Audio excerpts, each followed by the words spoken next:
everybody, I'm Tabby and I am a former PT of 7 years. Today I'm going to be giving you my top 3 fitness tips if you're just starting your fitness journey or if you just need a little push in the right direction. This is for you. The first tip is going to be to get over that gym anxiety. I know even as I say it, I'm like, well girl, you have gym anxiety. And I do. When it comes to filming in the gym, I'm so anxious. I hate pulling out my camera in front of people. I feel like people are staring at me, they're judging, they're like, what is this girl doing? You know, we gotta get out of that. We gotta stop that, okay? If we continue to cloud our minds with what are other people gonna think of me if I do this, we will get nowhere, okay? I'm telling you right now, it is a bigger deal in your head than it is in reality. And I learned that from filming my videos here, setting up my camera. I would kind of look around and be like, are people staring? No one really cares. You may make eye contact with someone, but they're gonna go right back to what they're doing. You know, it's not the end of the world if someone looks at you, you will be fine. Instead, I think there needs to be a mindset change or a mind shift where instead of saying, what are people gonna think of me if I do this? Think,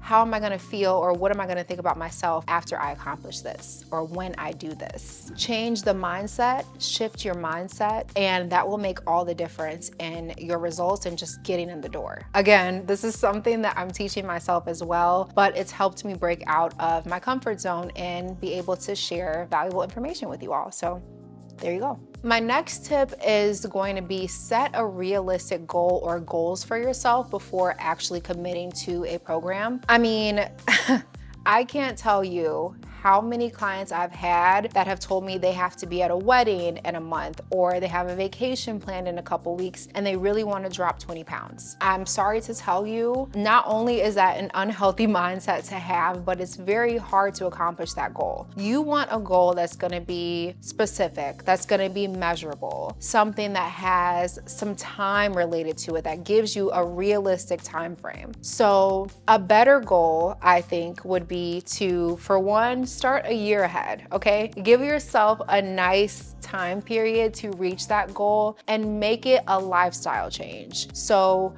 you want your mindset to be, I want to change to be healthier, or I want to change to look better, but I want it to be a long-term change and not just a short-term change for an event. If you're able to nail down some realistic goals, I promise you, it makes those trips to the gym so much easier and makes so much more sense. I promise you. Just try it. Let me give you an example of a realistic goal. Say, for example, I've always wanted to deadlift 135 pounds. That was my goal for whatever reason, right? Add a time to that. Okay, if I'm deadlifting just the bar now, in 2 weeks, I wanna be deadlifting 45, that is the bar. Say that I'm just now lifting the barbell, maybe my goal in a month's time is to be lifting twice as much, so 90 pounds, right? Maybe in 3 weeks, I wanna reach 90 pounds.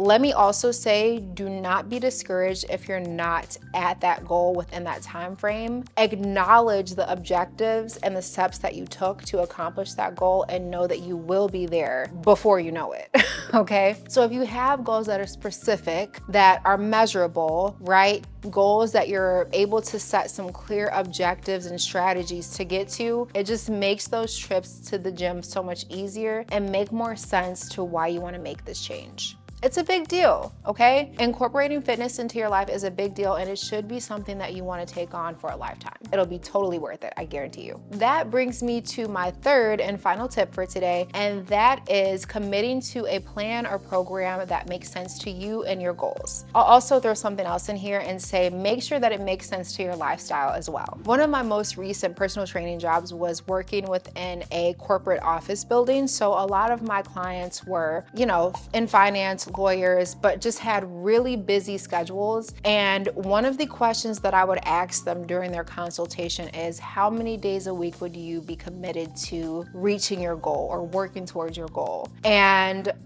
almost always I would get the same answer of 5 to 6 days. Some would even say 7 days. And this would be coming from people who hadn't touched a weight in sometimes 2 to 3 years. So you can kind of see where we're having some difficulty there already. I mean, I'm not saying don't reach for the stars. I'm saying set a goal that can easily be reached. If you discourage yourself in the very beginning, it's hard. It is so hard to get that mindset back of I can do this, right? Start small. You can always adjust your goals as you go. You can always change your timeline, but start somewhere that feels comfortable and that feels accessible to you. So usually I would talk them down from that ledge and say, let's start you from 3 to 4 days a week and see how we feel after that. Take into account that you will be sore if you haven't been to the gym in some time and you're starting to lift weights. So you also want to give yourself adequate enough rest time so that you're able to get the most out of your lifts and see progress a lot quicker. So there you have it. Those are some of my favorite fitness tips for